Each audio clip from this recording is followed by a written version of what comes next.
Any good couch co-op games out at the moment?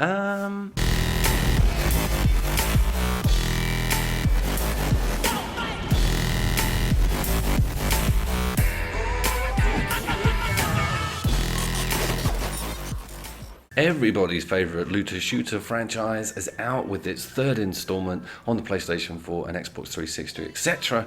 It's absolutely outstanding.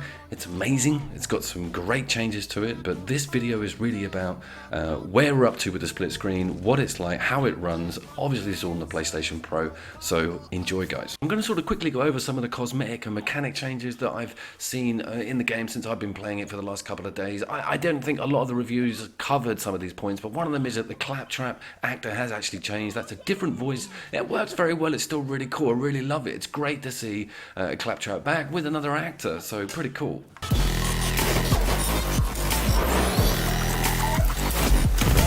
We also have some nice options here for the PlayStation Pro.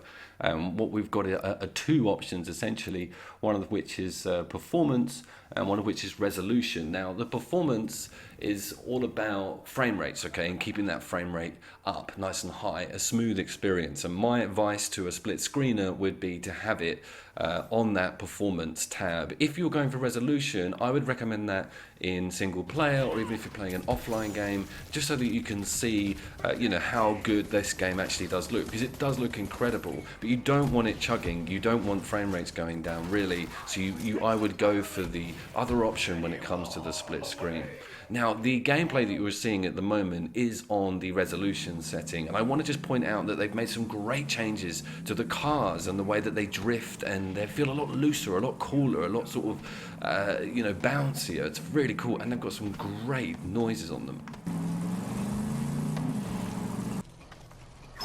One of the other really cool welcome cosmetic changes is the way that markets or vending stores have an actual 3D rendered model of the gun or a piece of equipment that you're looking at buying.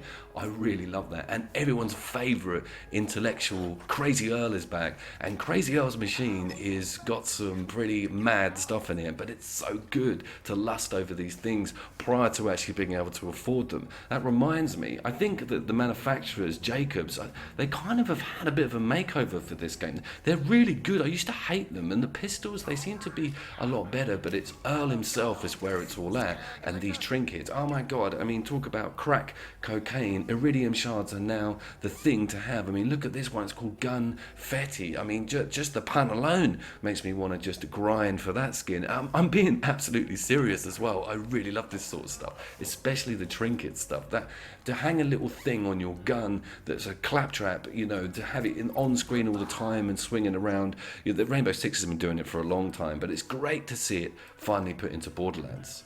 Each actual weapon slot can carry its individual trinket, so you can have 3 on 3 different guns, but they'll always be there whatever gun you have equipped in that slot. Now let's talk about these guns and the modelling and the rendering of them themselves. Obviously you can inspect all the guns, but there's this other section which is all about attachments and different accessories to the weapons themselves. Now I don't think you can actually bugger about with this or meddle around with this, but you can obviously put cosmetics onto the weapon itself. And let's talk about more cosmetic stuff with the skins and the heads. There's even a Bojack like horseman head. It's amazing how much incentive you've got to open this stuff, and the flat character, his skin transcends onto his cool little monster. And I'm an Ark freak. I've been playing loads of Ark, and this just really speaks to me in that direction. Another thing that I'm really loving are the vehicles and the vehicle skins, and even the gun manufacturer vehicle skins that can be applied early. I'm really loving that, and of course you can't hold a candle up to some of my driving skills in this game.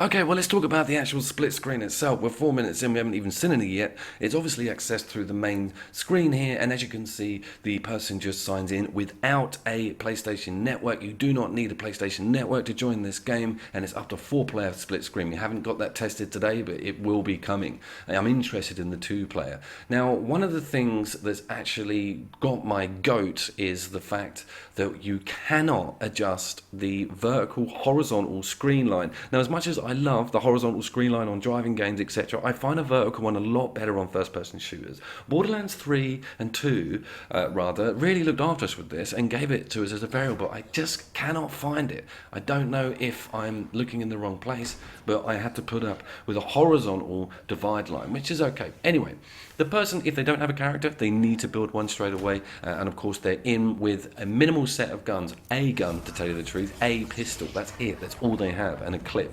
So you need to look after them, you need to make sure that they get some ammo and get some weaponry as soon as possible. It's actually very quick and easy to do this, and I'm really impressed with the resolution and visuals on a lot of the graphics on the outside worlds and interiors with this. Nothing seems to have taken an effect at all. There's no screen tearing, there's no sort of juddery frame rates, etc. It's all looking very, very nice. But let's have a look at that combat. That's where I'm interested to see how the game performs.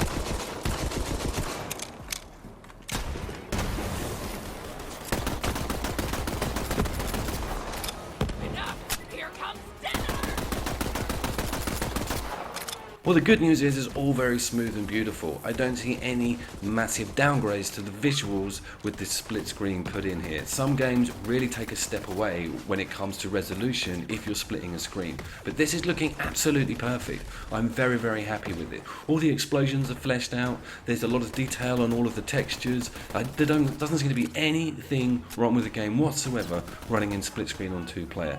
Very impressive. But of course, it is a PlayStation Pro, and of course this game is actually built for the current generation systems. The previous games couldn't boast that. It was a remaster, so any difficulties on that front would have been expected. But this is great, really good gameplay, lightning fast, flashy, loud. It's incredible. The sound design on this game is absolutely amazing. When I have it with the headphones on, it completely envelops you. I mean, this amazing bullet-ridden world. It's so much fun.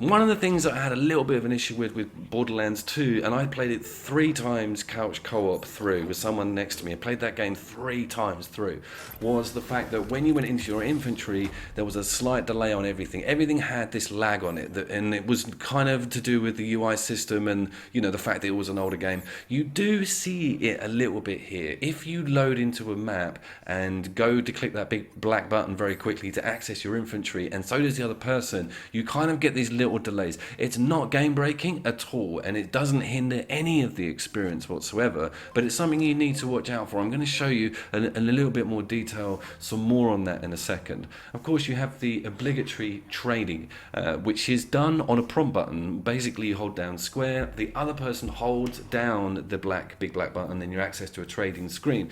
Now, this for me is a kind of a bit of a faff. You have to fill in something to the slots, the other person has to fill in something to the slots, then you click the trade button. It's all kind of quite lengthy. If you're anything like me and my mates, then you just do it classic style, which is to actually let your friend walk up to you, you access your infantry, and then throw out the weapon or what they've required. And I find trading a lot more easier off the floor in front of each other than using this annoying menu. The vehicles for me were always one of my favorite parts of the series on a split screen level, because it's really cool to have someone operate that cannon and that turret, and they haven't changed any of that around at all they've done is made the vehicles a lot cooler. They've also added a lot of bolt on bolt off stuff to your vehicle itself, so you can really personalize it, have a grill on the front, get it looking all Mad Max, but it's herring around, shooting the shit out of these bandits with your mate behind you on the turret. That is just one of the coolest things about the Borderlands series. I think it always has been,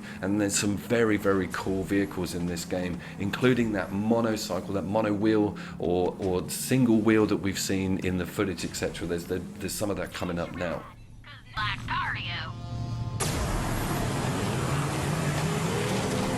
There is more footage than that, I promise. But there's something I want to highlight here, and this is the accessing the infantry during combat. Have a look at the bottom screen here, and have a look at what happens just there. Now I'm going to play it again for you.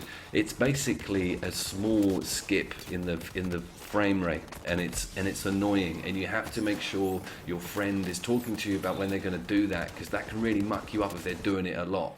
But I mean, all that aside, the game looks stunning. The characters are so cool. Their skins look so awesome. It's really great to hair around this world in these two vehicles. And another thing I was testing was to see if the screen the screen would tear a lot when you both had vehicles and there was other vehicles going on the two-player front. But yeah, there's nothing wrong with it. It's absolutely awesome. The other player can also quit during the game. It doesn't muck up your playthrough at all.